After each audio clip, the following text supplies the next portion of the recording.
This is the Toyota Corolla Hatchback Hybrid Dynamic Force GR Sport. This is a very long name and unfortunately it doesn't mean the GR Corolla, which I hope to review on this channel one day, so why don't you subscribe, just in case. This is a very red Corolla with a GR pack, so to speak, and you know what they say about red cars? They are faster. This episode is brought to you by Carvago. Be smart. Choose your car online with Carvago.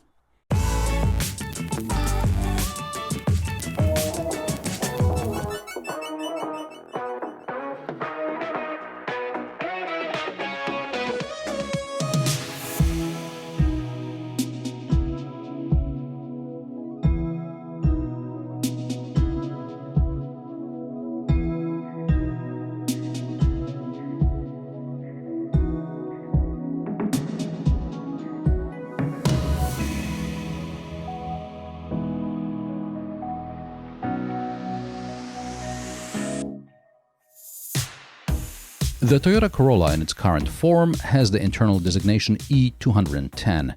The car debuted in 2018 and helped restore order in Toyota's European model lineup. Because a few years earlier Toyota decided to call the hatchback and the estate the Auris, while the sedan remained under the Corolla name. And then there was also the Avensis. With the E210 Corolla, the Auris moniker was ditched and the estate replaced the big boot Avensis, while clients looking for a larger sedan experience were offered the Camry. Simple and logical, just like the fact Toyota first presented to the media the Corolla Estate with 270cm wheelbase. Good legroom, large boot, new hybrid powertrain with a 2-liter engine. The Estate can swallow anything. Like the 12-volt battery, which in the Estate fits in the right corner of the boot with almost no impact on its capacity. I realized where the battery was re-watching the Suzuki Sways footage, which is the 1.8 hybrid Corolla. The 2-liter Corolla didn't have a niche here behind the rear wheel arch, and this is where the battery lives in the Estate, because it doesn't fit under the bonnet with the mighty 2-liter hybrid power plant. Now, in the 2-liter hybrid hatchback, the battery lands, under the floor, making the boot very unusable for 313 liters, and 313 liters includes storage here under the boot floor. Some super minis get a bigger boot than this. And the shape of the hatchback, I really like the look of that slanted tailgate, makes the boot even less practical. It's been a while since I've driven another car with so little usable boot space. But there are shopping bag hooks and some very narrow storage on the sides. A mini spare may be an option, but only on the Estate models. Hatchbacks only get a repair kit regardless of the engine variant. Because the 1.8 hybrid hatchback has a slightly deeper boot, and of course it doesn't have a flat loading area because the double floor is only for the Estate variants.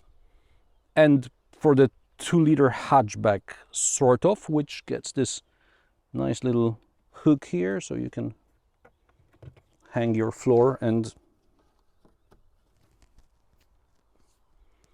look at this. And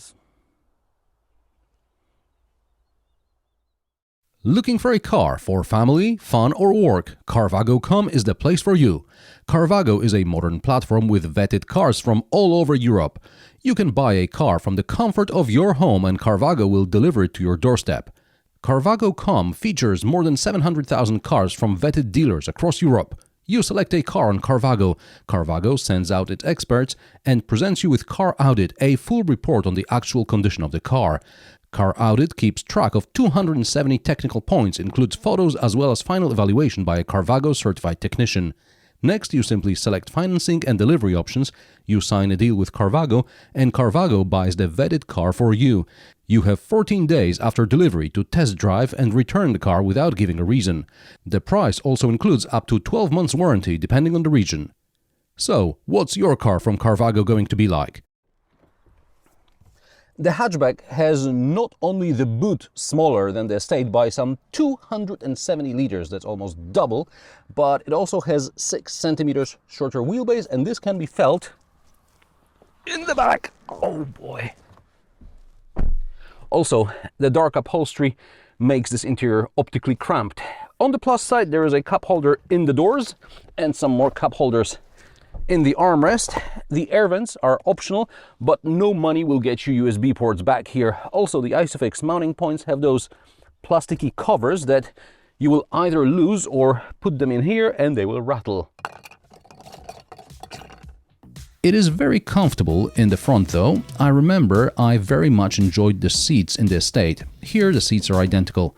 Also identical is the instrument cluster with a mix of analog and digital gauges. There are several data presentation modes, which is nice. There is also a heads-up display, which again is an option, along with the heated steering wheel and heated windscreen, but only under the wipers. Better than nothing, but I prefer a full heated windscreen.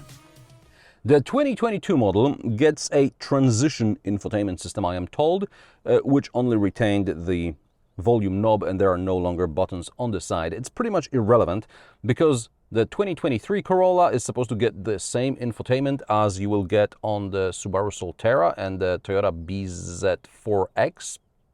Regardless of the infotainment version, it's good to plug in your Apple CarPlay and Android Auto smartphone, and to do this you will need, at least for now, a USB port which some creative mind placed over the passenger's left knee. There is a USB-C port under the armrest, but it's for power only. Under the infotainment system is the AC panel with physical controls. Not as good as those on Honda, but it's better than what VW is doing in its cars. But since the new Lexus and Toyota models will migrate to that mostly touch-based system we've seen on the Lexus NX and the Toyota BZ4 something, you can kiss those knobs goodbye. Below the climate control panel is a wireless charger, a very wide one, so even larger phones will fit. It's a shame Android Auto isn't wireless though. The seats are heated, the cup holders are decent, storage under the armrest is tiny, the glove box is average size, the door pockets could be larger, but compared to the boot, they are really not a problem.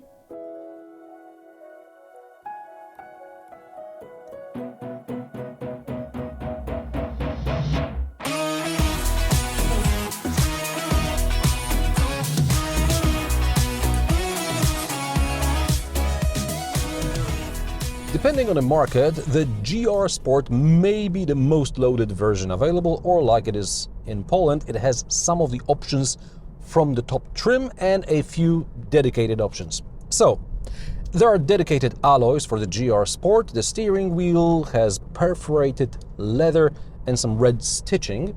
Otherwise, it looks pretty much the same as in any other Corolla. And the most important option that sets the GR Sport apart from any other Corolla is the adaptive variable suspension, or AVS. This is something we've seen on some Lexus models as well as on the Toyota Land Cruiser, although over there it's for different reasons. AVS is tied to the drive modes Eco, Comfort, Normal, Sport and Sport Plus. You can also set your custom mode in which you can, for example, have the powertrain in Comfort but suspension in Sport. To be honest, I can't tell much of a difference between Normal and Comfort setting, but the Sport suspension setting makes a difference. In the corners, the Corolla GR Sport leans much more in the normal suspension mode and the traction control intervenes much earlier than in the Sport suspension mode. And what's important, the AVS doesn't knock like DCC in some VW models.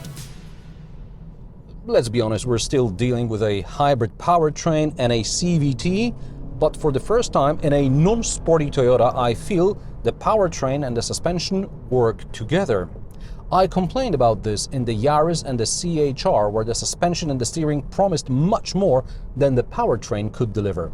And in the GR Sport, Toyota somehow managed to make everything work together, even if performance figures remain the same.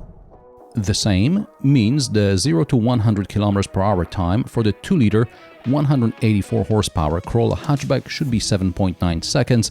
I managed to get 8.1 seconds in Sport Plus mode and 8.3 seconds in normal mode. To my best knowledge, there is no launch control.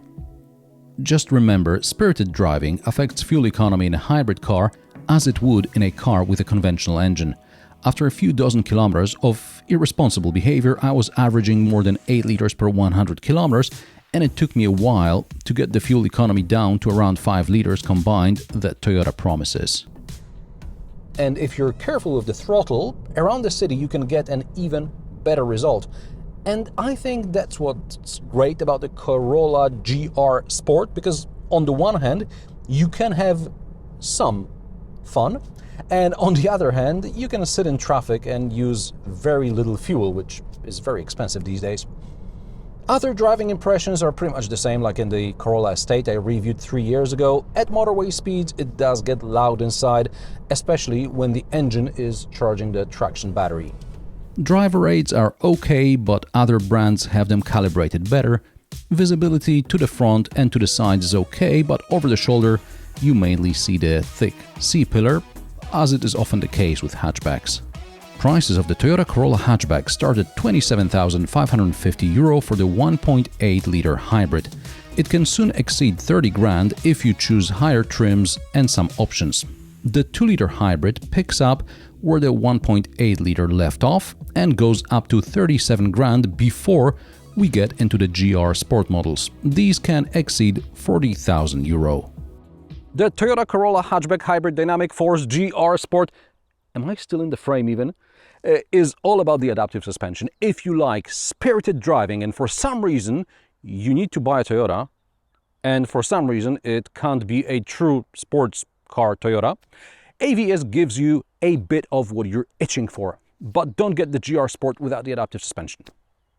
And how do you like the Corolla Hatchback GR Sport or other trims and engine variants like the 1.8 with a boot? Let me know in the comment section below. If you like my sarcastic, down-to-earth and possibly mildly amusing car reviews, join me every Friday at 3 p.m. Central European Time, and don't forget to subscribe and like this video as it helps me with the YouTube algorithm. Thanks for watching, and I will see you in the next one.